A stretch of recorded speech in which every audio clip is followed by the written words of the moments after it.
नमस्कार दोस्तों, मैं सुशील कुमार मोटिवेशनल स्टोरी के साथ मैं लेकर आ चुका हूँ आपके लिए एक ऐसी जुनूनी कहानी जिसको सुनकर आप मुश्किलों से लड़ना सीख जाओगे।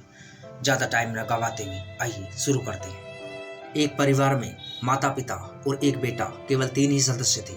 पिता पुलिस में थे, लेकिन पुलिस में होने के बाद भी परिवार में खुशहाली नहीं थी, क्योंकि जो इंसान एक गंदी सोच वाला होता है उसके परिवार में ऐसा ही होता है। अब छोटा बच्चा बड़ा होने लगता है, बड़े होने के साथ एडमिशन होता है, लेकिन बच्चे को कोई भी सहयोग पिता की तरफ से नहीं मिलता था। जो भी था उसकी माँ ही करती थी। उस बच्चे का पालन पोषण उसकी माँ ने ही किया था। उसकी माँ और वह लड़का बहुत ही दुखी था। उसके लिए पेट भर खाना भी नहीं था उनके यहाँ, क्योंकि पिता सारी सैलरी बेकार के काम में खर्च कर देता था। क्या फ़ायदा ऐसी सरकारी नौकरी का। धीरे धीरे लड़का बड़ा हो गया, कॉलेज जाने लगा, लेकिन कॉलेज में पढ़ने के लिए उसके पास किताबें नहीं थी, तो दोस्तों से मांगकर वह पढ़ाई करता था। लड़के का नाम देवनारायण था।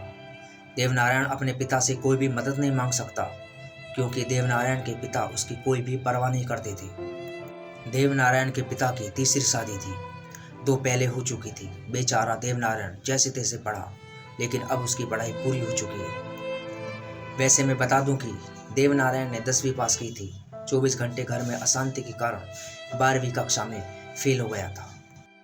देवनारायण दोबारा अगर 12वीं करना भी चाहे तो उसकी औकात नहीं थी कि वह दोबारा 12वीं कर सके।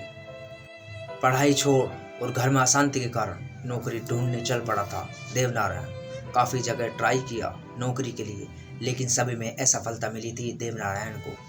लेकिन देवनारायण ने कभी भी हिम्मत नहीं हारी। एक जगह छोटी सी नौकरी लग गई थी उसकी, लेकिन सैलरी ना के बराबर थी।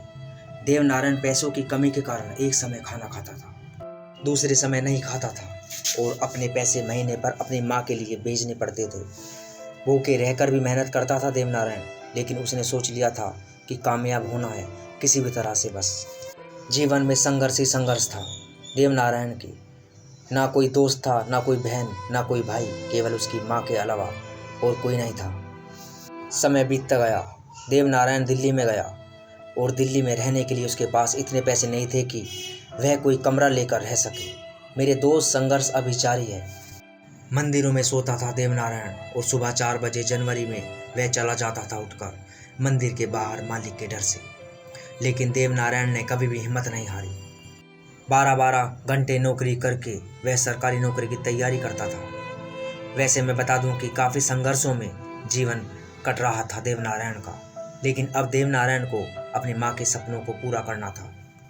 काफ़ी संघर्ष के बाद रेलवे में एक सबसे छोटी नौकरी का चयन होता है देवनारायण, लेकिन वह बंदा अपनी मेहनत के दम पर एक दिन अधिकारी बनता है, माँ के सपनों को पूरा करता है।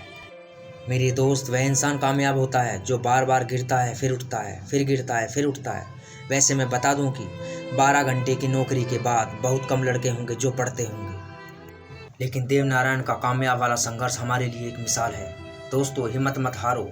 तुम किसी भी उम्र में हो, यह मत सोचो कि मेरी उम्र यह ज़्यादा हो गई है, अब मैं सफल नहीं हो सकता हूँ। दोस्तों, सफलता के लिए हिम्मत, दृढ़ संकल्प लेना होता है। आपको 100% सफलता मिलेगी, ये मेरा वादा है आपसे।